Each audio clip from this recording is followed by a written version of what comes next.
আসসালামু আলাইকুম। সবাইকে স্বাগত জানাচ্ছি আমার দেশ সম্পাদক মাহমুদুর রহমানের প্রতি বুধবারের নিয়মিত মন্তব্য প্রতিবেদনে। সঙ্গে আছি তামান্না মিনহাজ। আজকের মন্তব্য প্রতিবেদনের শিরোনাম বিপ্লবের বর্ষপূর্তিতে প্রত্যাশা ও আশঙ্কা। চলুন দর্শক, জেনে নেওয়া যাক মন্তব্য প্রতিবেদনটির আদ্যোপান্ত।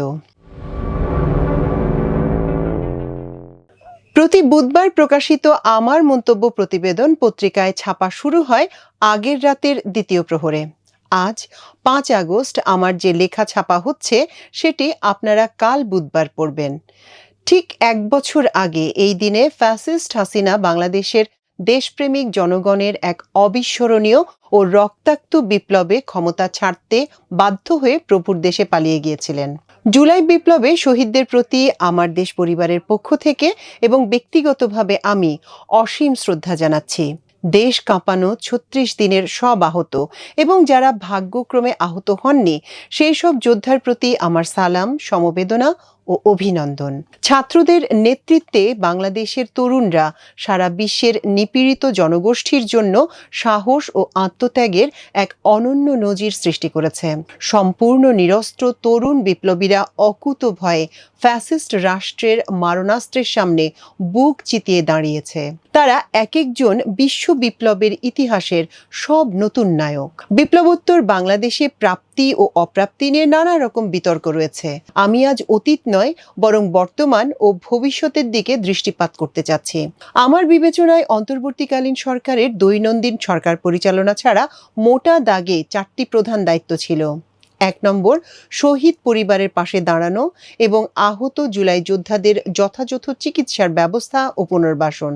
দ্বিতীয়ত, গণহত্যাকারী ও তাদের দোসরদের কৃতকর্মের বিচার শুরু করা। তৃতীয়ত, আর কখনো কোনো ফ্যাসিবাদ যেন এ দেশে ফিরে আসতে না পারে সেই লক্ষ্যে প্রয়োজনীয় সংস্কারের বিষয়ে জাতীয় ঐকমত্য স্থাপন এবং তদনুসারে ভবিষ্যৎ শাসন ব্যবস্থার রূপরেখা প্রণয়ন এবং সর্বশেষ একটি অবাধ ও সুষ্ঠু নির্বাচন অনুষ্ঠানের মাধ্যমে গণতান্ত্রিক রাষ্ট্র ব্যবস্থায় প্রত্যাবর্তন। আমি মনে করি উল্লেখিত ৪টি লক্ষ্যের মধ্যে শেষেরটি ছাড়া বাকি ৩টি পুরোপুরি সম্পন্ন করে যাওয়া বর্তমান সরকারের পক্ষে সম্ভব হবে না। রিলে রেসের মতো করে ডক্টর ইউনূস তার হাতের শাসনদণ্ডটি আগামী ফেব্রুয়ারির নির্বাচনে বিজয়ী দলের হাতে অর্পণ করবেন, যাতে সেই দলের গঠিত সরকার অনিষ্পন্ন দায়িত্বগুলো সম্পন্ন করার মাধ্যমে জনগণের প্রত্যাশা পূরণ করে। দুর্ভাগ্যবশত দেখতে পাচ্ছি বিভিন্ন মহল সেই আকাঙ্ক্ষিত নির্বাচনটি নিয়ে জনমনে অনর্থক এক ধরনের উদ্দেশ্য প্রণোদিত সন্দেহ উৎপাদনের চেষ্টা করছে, যা পলাতক ফ্যাসিবাদ ও তাদের বিদেশি প্রভুকে বাংলাদেশে মারাত্মক অস্থিতিশীলতা তৈরির সুযোগ দিচ্ছে। গত বছর ৮ আগস্ট ডক্টর ইউনূস ক্ষমতা গ্রহণ করার মুহূর্ত থেকে দিল্লি সর্বপ্রকারে তার সরকার পরিচালনায় বাধা সৃষ্টির চেষ্টা করে চলেছে।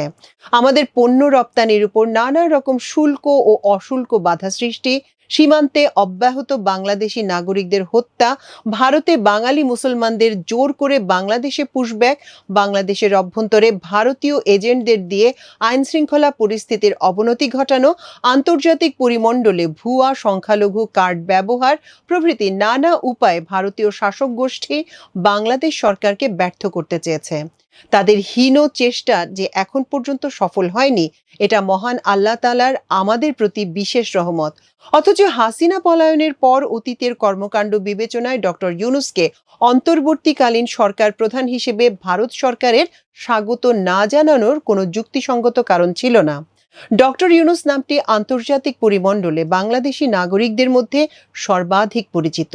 শেখ হাসিনার একটি বিশেষ হিংসা ও ক্রোধের ব্যাপার ছিল যে বিদেশের অনেক সাধারণ মানুষ শেখ মুজিবকে চেনেন না, অথচ প্রফেসর ইউনূসকে চেনেন। ডক্টর ইউনূসকে কশমিন কালেও কেউ আমাদের মতো ইসলামপন্থী বলেননি, বরং সারা জীবন তার ওঠা বসা তথাকথিত সেকুলারদের সঙ্গেই ছিল। আমার মনে পড়ছে ২০০৬ সালে ডক্টর ইউনূস নোবেল পুরস্কার পাওয়ার পর সংবর্ধনা মঞ্চে আওয়ামী ফ্যাসিবাদ ও ভারতের একনিষ্ঠ সমর্থক ইসলাম বিদ্বেষী ডক্টর জাফর ইকবাল তাকে সেই সময় বেশ আবেগের সঙ্গে সরকারের দায়িত্ব গ্রহণ করে দেশ রক্ষার আহ্বান জানিয়েছিলেন। এখন তবে কেন দিল্লি তার উপর এতটা খাপ্পা হয়ে উঠেছে? আমার ধারণা এই বৈরী ব্যবহারের প্রধান কারণ ভারতের বশ্যতা স্বীকারে ডক্টর ইউনূসের অসম্মতি। সরকার প্রধান হয়ে তিনি সাহসিকতার সঙ্গে দিল্লির যাবতীয় হুমকি মোকাবেলা করেছেন এবং মোদির চোখে চোখ রেখে কথা বলেছেন। গত এক বছরে ডক্টর ইউনূস ভারতের প্রভাব উপেক্ষা করে দক্ষিণ এশিয়ার ভূ রাজনীতিতে বাংলাদেশের জন্য একটি স্বতন্ত্র অবস্থান তৈরি করতে পেরেছেন। ভারত এখন তাই নতুন ষড়যন্ত্র নিয়ে মাঠে নেমেছে। সম্প্রতি আমরা দেখতে পাচ্ছি বাংলাদেশের চিহ্নিত ভারতপন্থী মিডিয়া, সুশীল গোষ্ঠী ও ব্যবসায়ী অলিগার্করা ইউনূস সরকারকে সরিয়ে আরেকটি ১/১১ মার্কা সরকার প্রতিষ্ঠার জন্য অস্থির হয়ে উঠেছে। আগেই ভালো ছিলাম বয়ান ফেরি করে এরা জনগণকে প্রতিনিয়ত উস্কানি দেওয়ার চেষ্টা করছে। যারা এই কথা বলে ধরে নেবেন তারা সবাই প্রকৃতপক্ষে শেখ হাসিনার দানবীয় ফ্যাসিবাদী শাসনের সমর্থক এবং ভারতীয় ডিপ স্টেটের সঙ্গে সম্পর্কিত। ১ মাস ধরে মার্কিন যুক্তরাষ্ট্রের সঙ্গে বাংলাদেশের শুল্ক নিয়ে দর কষাকষি চলছিল। ওয়াশিংটন হুমকি দিয়ে রেখেছিল বাণিজ্য আলোচনা অসফল হলে সে দেশে আমাদের রপ্তানি পণ্যের উপর এবছর ১ আগস্ট থেকে অতিরিক্ত ৩৭.৫% হারে শুল্ক বসানো হবে। সেই ঘোষণার সঙ্গে সঙ্গে আওয়ামী ঘনিষ্ঠ ব্যবসায়ী নেতারা ওপারের ইঙ্গিতে বলতে শুরু করেছিলেন বাংলাদেশে ব্যবসা পরিচালনা এমন দুর্দিন নাকি গত ৪০ বছরে আর আসেনি। অথচ গত ১ বছরে মুদ্রাস্ফীতি কমেছে, রেকর্ড রেমিটেন্স এসেছে, রেকর্ড রপ্তানি হয়েছে এবং ফ্যাসিবাদের দায় দেনা শোধ করে বিওপিতে অর্থাৎ ব্যালেন্স অফ পেমেন্টে রেকর্ড উদ্বৃত্ত হয়েছে।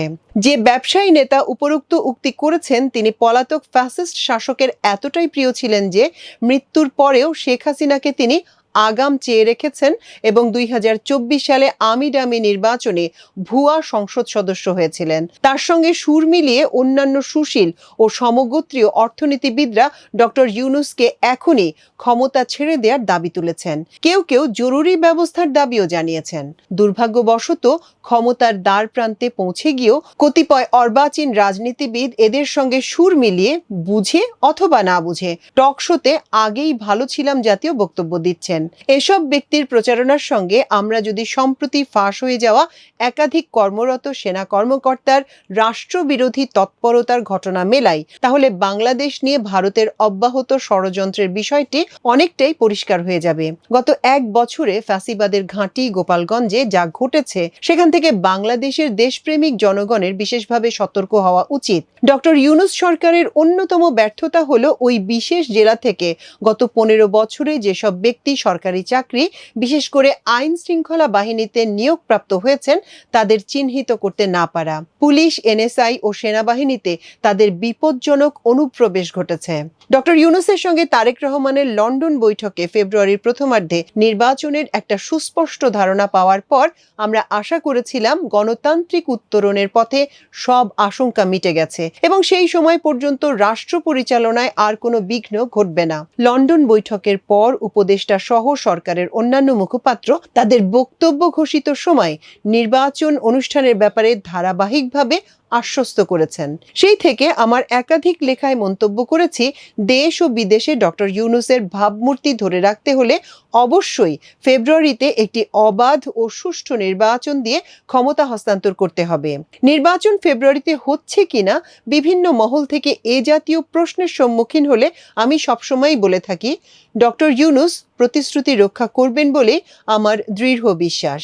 এ অবস্থায় যে গোষ্ঠী এখন সরকার পরিচালনায় বাধা সৃষ্টি করছে এবং আগেই ভালো ছিলাম জাতীয় প্রচারণা চালাচ্ছে তারাই প্রকৃতপক্ষে নির্বাচনে বিঘ্ন সৃষ্টি করে দেশে এমন এক অস্থিতিশীল পরিবেশ তৈরি করতে চায় যার ফলে ভারতের প্রতি অনুগত একটি তথাকথিত ১/১১/২ সরকার প্রতিষ্ঠার পথ সুগম হয়। একই গোষ্ঠী ২০০৭ সালে ১/১১ সরকারের আগমনকে উৎসাহিত করে বাংলাদেশে আওয়ামী ফ্যাসিবাদ প্রতিষ্ঠা এবং ভারতের নিরঙ্কুশ আধিপত্য বিস্তারের সুযোগ সৃষ্টি করেছিল। ভারতের ডিপ স্টেট কখনোই বাংলাদেশে কোনো দেশপ্রেমিক ও ব্যক্তিত্ববান শাসককে ক্ষমতাসীন দেখতে চায় না। এজন্যই রাষ্ট্রপতি জিয়াউর রহমানকে শহীদ হতে হয়েছে এবং বেগম খালেদা জিয়াকে ভূ রাজনৈতিক ষড়যন্ত্রের শিকার হতে হয়েছে। উভয়ই অত্যন্ত ব্যক্তিত্ব সম্পন্ন শাসক ছিলেন। গত বছর বিপ্লবের পর ডক্টর ইউনূসকে তার ব্যক্তিত্বের কারণে সরকার প্রধান করতে দ্বিধা করা হয়েছিল। শেখ হাসিনা পলায়নের পর দিল্লি চেয়েছিল এমন একজন দুর্বল ব্যক্তি সরকারের দায়িত্ব গ্রহণ করুক, যাকে অতি সহজেই শেখ হাসিনার মতো নিয়ন্ত্রণ করা সম্ভব হবে। আন্তর্জাতিক যোগাযোগ ও ব্যক্তিগত সুখ্যাতির কারণে ডক্টর ইউনূসকে মুষ্টিবদ্ধ করে ভারতের ইচ্ছামতো পরিচালনা করা সম্ভব হবে না, এটা সে দেশের নীতি নির্ধারকরা প্রথম থেকেই বুঝতে পেরেছিলেন। অতএব ভারতের শাসক শ্রেণী কখনোই চাইবে না একটি অবাধ ও সুষ্ঠু নির্বাচনের মাধ্যমে বাংলাদেশে বিতর্কহীন একটি গণতান্ত্রিক সরকার গঠিত হোক। সেই আগামী সরকার প্রধান যেই হন না কেন, তাকে বাংলাদেশের দেশপ্রেমিক জনতার আকাঙ্ক্ষা মেনে নিয়ে সরকার চালাতে হবে।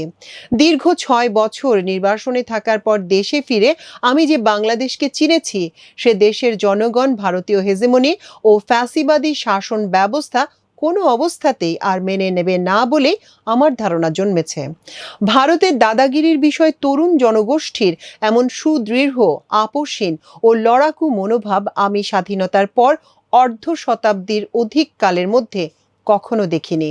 জীবনের পরন্ত লগ্নে বাংলাদেশের তরুণদের অনমনীয় ও নিখাদ দেশপ্রেম আমাকে উজ্জীবিত করে। তাদের নানা রকম বিচ্যুতিতে কষ্ট পেলেও আমি জোর গলায় বলে যাব, দেশপ্রেমের পরীক্ষায় তারা উত্তীর্ণ হয়েছে। বিএনপির কার্যত প্রধান নেতা দীর্ঘ 18 বছর নির্বাসনে থাকায় বাংলাদেশের জনগণের রাজনৈতিক চিন্তার বৈপ্লবিক পরিবর্তন সম্পর্কে কতটা অবহিত আছেন তা আমার জানা নেই। দেশে অবস্থানরত বিএনপির নেতারা তাদের নেতাকে কি পরামর্শ দিচ্ছেন সেটা আমজনতার জানার কোনো উপায় নেই। তবে ভারত ও ইসলাম প্রশ্নে দলটির কোনো নেতার বিস্ময়কর বক্তব্যে আমরা যেন পতিত ফ্যাসিবাদের জাতি বিভক্তকারী বয়ানের পুনরাবৃত্তি শুনতে পাচ্ছি। তারেক রহমান যদি এই জাতীয় বয়ান দ্বারা প্রভাবিত হন, তাহলে দেশে ফেরার পর তিনি ভয়ঙ্কর সাংস্কৃতিক আঘাতের সম্মুখীন হবেন। একজন বাস্তববাদী নেতা হিসেবে তিনি নিশ্চয়ই মানবেন তার দলের তরুণ কর্মীরা সারা দেশের তরুণদের ভগ্নাংশ মাত্র। দেশে ফিরে দলীয় গণ্ডির বাইরে তরুণদের মনোভাব তিনি উপলব্ধি করতে পারবেন, এ প্রত্যাশা করি। বাংলাদেশের রাজনৈতিক বাস্তবতার প্রেক্ষাপটে আগামী নির্বাচনে বিএনপি জয়লাভ করবে বলেই আমার দৃঢ় বিশ্বাস। আমার আশঙ্কা, আগত শাসক দলের নীতি নির্ধারকরা জনগণের নাড়ির স্পন্দন শুনতে ব্যর্থ হলে সেটা দেশের জন্য বিপর্যয় ডেকে আনতে পারে। যে তরুণ প্রজন্মের রক্তের বিনিময়ে আমরা দাসত্বের শৃঙ্খল থেকে মুক্ত হতে পেরেছি, তাদের আশা আকাঙ্ক্ষা অবহেলা করার দুর্মতি কোনো ভবিষ্যৎ শাসকের যেন না হয়, এই প্রত্যাশা ব্যক্ত করে আজকের ঐতিহাসিক দিনের লেখা শেষ করছি। বিপ্লব সম্পন্ন হোক, দীর্ঘজীবী হোক। দর্শক, আমার দেশ সম্পাদক মাহমুদুর রহমানের প্রতি বুধবারের নিয়মিত মন্তব্য প্রতিবেদনের আজকের খণ্ডটি এ পর্যন্তই। ইনশাল্লাহ আগামী বুধবার আপনাদের সঙ্গে আবারও দেখা হবে।